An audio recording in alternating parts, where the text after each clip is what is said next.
Bad habits interrupt your life and prevent you from accomplishing your goals. They jeopardize your health, both mentally and physically. And they waste your time and energy. So why do we still do them? And most importantly, is there anything you can do about it? What causes bad habits? Most of your bad habits are caused by two things: stress and boredom. Most of the time, bad habits are simply a way of dealing with stress and boredom. Everything from biting your nails to overspending on a shopping spree to drinking every weekend to wasting time on the internet can be a simple response to stress and boredom. But it doesn't have to be that way. You can teach yourself new and healthy ways to deal with stress and boredom, which you can then substitute in place of your bad habits. Of course, sometimes the stress or boredom that is on the surface is actually caused by deeper issues. These issues can be tough to think about, but if you're serious about making changes, then you have to be honest with yourself. Are there certain beliefs or reasons that are behind the bad habits? Is there something deeper, a fear, an event, or a limiting belief, that is causing you to hold on to something that is bad for you? Recognizing the causes of your bad habits is crucial to overcoming them. You don't eliminate a bad habit, you replace it. All of the habits that you have right now, good or bad, are in your life for a reason. In some way, these behaviors provide a benefit to you, even if they are bad for you in other ways. Sometimes the benefit is biological, like it is with smoking or drugs. Sometimes it's emotional, like it is when you stay in a relationship that is bad for you. And in many cases, your bad habit is a simple way to cope with stress.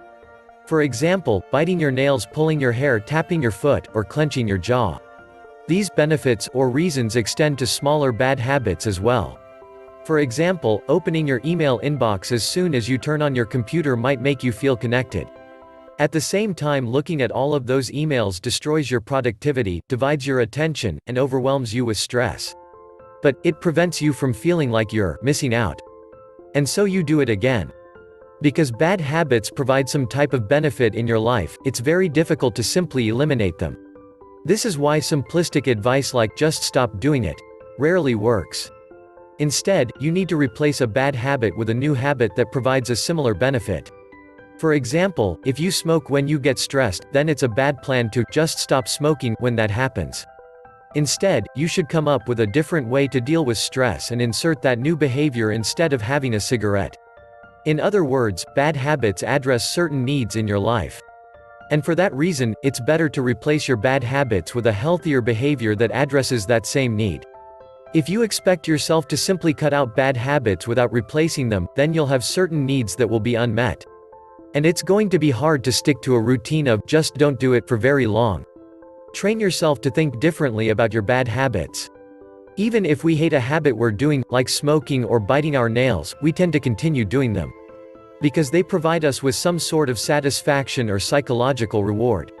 Catch yourself thinking any positive thoughts or feelings about your bad habits and reframe them to remind you of the negative aspects. In other words, in this case, it's good to think like a hater. Where to go from here? If you're looking for the first step to breaking bad habits, I'd suggest starting with awareness. It's easy to get caught up in how you feel about your bad habits. You can make yourself feel guilty or spend your time dreaming about how you wish things were. But these thoughts take you away from what's actually happening. Instead, it's awareness that will show you how to actually make change. When does your bad habit actually happen? How many times do you do it each day? Where are you? Who are you with? What triggers the behavior and causes it to start? Simply tracking these issues will make you more aware of the behavior and give you dozens of ideas for stopping it. Here's a simple way to start. Just track how many times per day your bad habit happens. Put a piece of paper in your pocket and a pen. Each time your bad habit happens, mark it down on your paper. At the end of the day, count up all of the tally marks and see what your total is.